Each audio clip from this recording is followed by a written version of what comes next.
Hello everyone, my name is Blue Raven 666 and welcome back to Witchcraft 101. In this installment, I'll be covering different pantheons that you can choose to identify under as a practicing witch or pagan. While I do not have experience with all of these pantheons that I will be covering in this video, I will at least be naming them and some of the deities that they worship. First off, what is a pantheon? Well, in the sense that I'll be talking about in this video, it's a specific religion or system of beliefs, and the deities that are tied to them.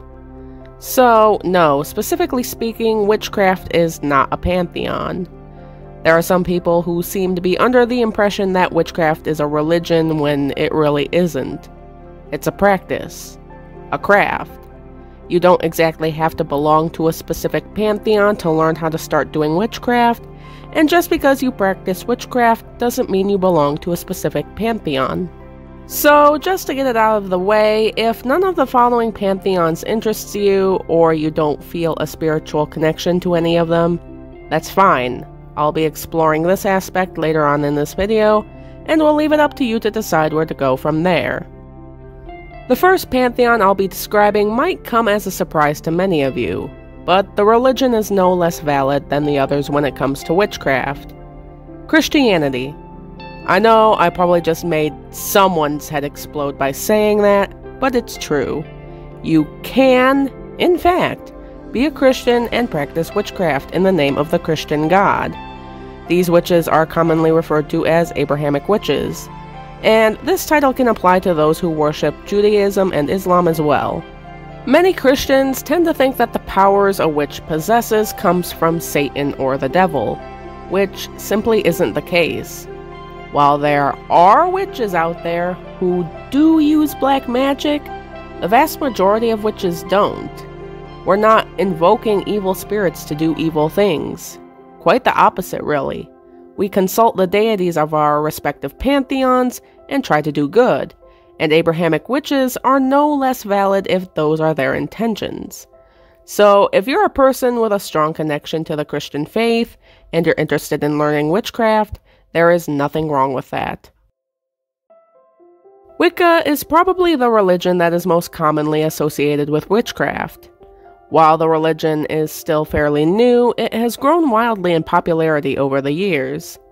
Wicca is a largely nature-based religion with the belief in a god and a goddess that are equal in power, and the religion places heavy emphasis on not doing anyone or anything any harm, lest it come back to the witch in the form of bad karma. Otherwise known as Hellenism, Hellenic paganism centers around the worship of gods and goddesses from ancient Greece. Some names like Zeus, Aphrodite, Hades, and Athena may sound very familiar to you. While I personally haven't worked with the deities from this pantheon, there are many out there who do, and have managed to develop very strong, very personal relationships with their deities. And while other pantheons out there do share this trait, Hellenics especially tend to develop deep, meaningful bonds with their primary deities that serve to guide them throughout their spiritual journey as well as their life.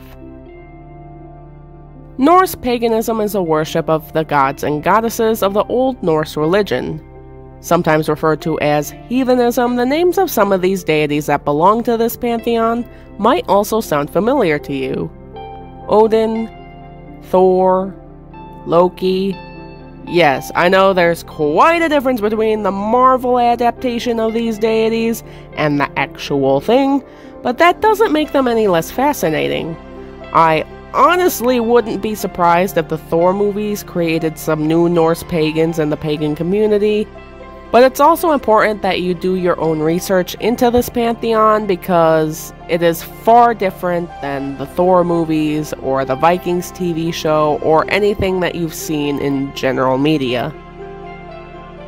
Much like Hellenic paganism, Roman paganism surrounds the gods and goddesses of ancient Rome. Sadly, however, the information that's out there about this pantheon is limited to the history and practices of the ancient Romans. The identities of the deities that they worshipped are still out there, and might sound very familiar.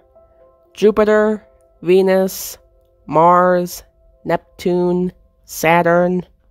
No, I'm not just listing off planets here. Those are some of the names of the deities that the Romans worshipped, and their history and stories are quite fascinating.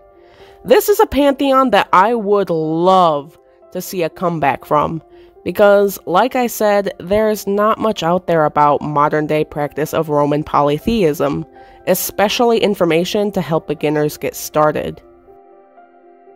Also sometimes referred to as Neoteism, Kemetism is the worship of gods and goddesses of ancient Egypt. While it's believed that the ancient Egyptians had over 2,000 deities, some were more well known, like Horus, Ra, Anubis, Osiris, and Thoth. A lot of people who practice Kemetism have a genetic heritage that originates from Africa, and as far as the religion is concerned, it is a very sacred practice, and the gods of this pantheon are still very much alive and active. Animism is probably the one pantheon that I hear very few people talk about, but it could possibly be one of the most important and most sacred pantheons that are out there.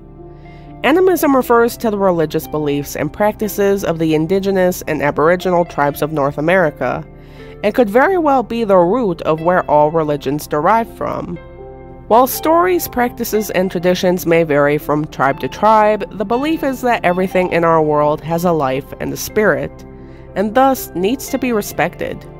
Of all these pantheons that are in this video, I personally feel like animism is one of the most underrated and widely ignored pantheons of our modern world. I would highly advise anyone that is interested in this pantheon to do some heavy research on it and get an idea of what the people believed before colonization ruined everything. Moving on.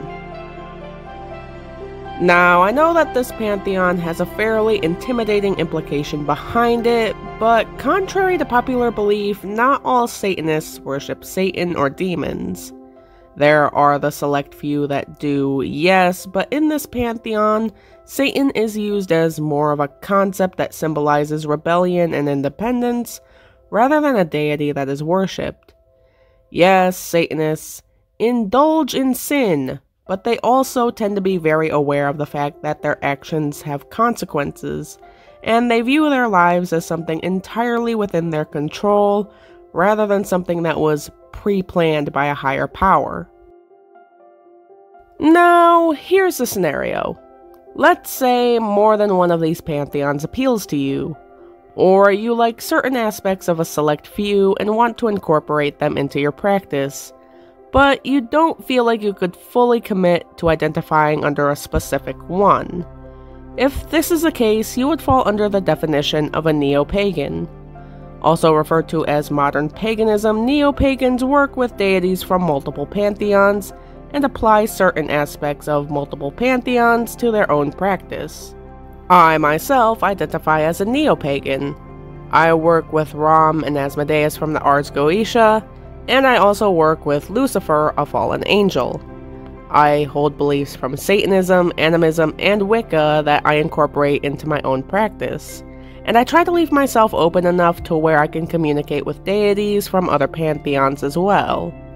Being a neo-pagan doesn't mean you're indecisive, it just means that there's a certain way you want to do things.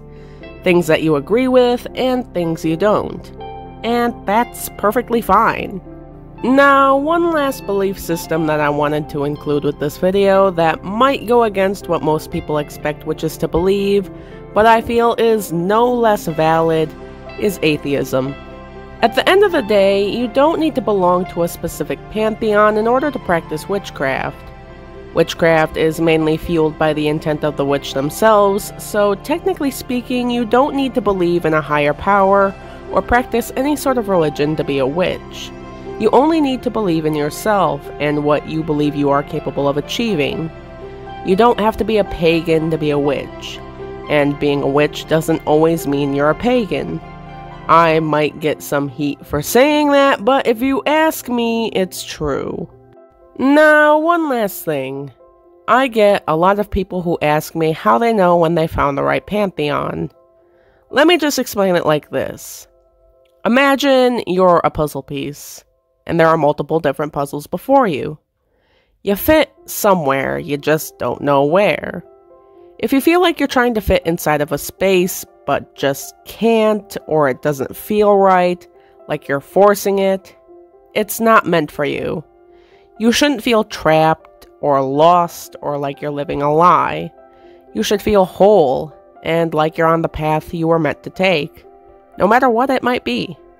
So, whether you worship a specific deity, nature, or nothing at all, witchcraft can still be something you can learn and practice in your own way.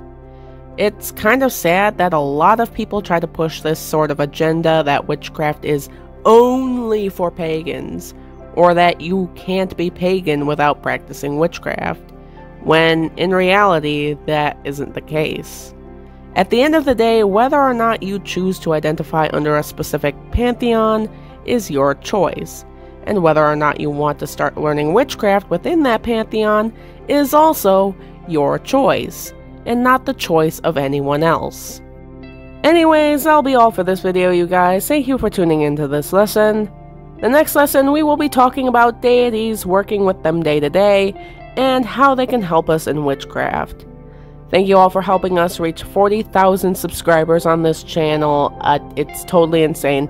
I totally missed it. I wanted to catch it, but I totally missed it, and I'm mad at myself about it. And thank you guys for helping me surpass 14,000 followers on TikTok. This is crazy. What is happening? My name is Blue Raven 666, and I'll see you in the next video. Bye-bye!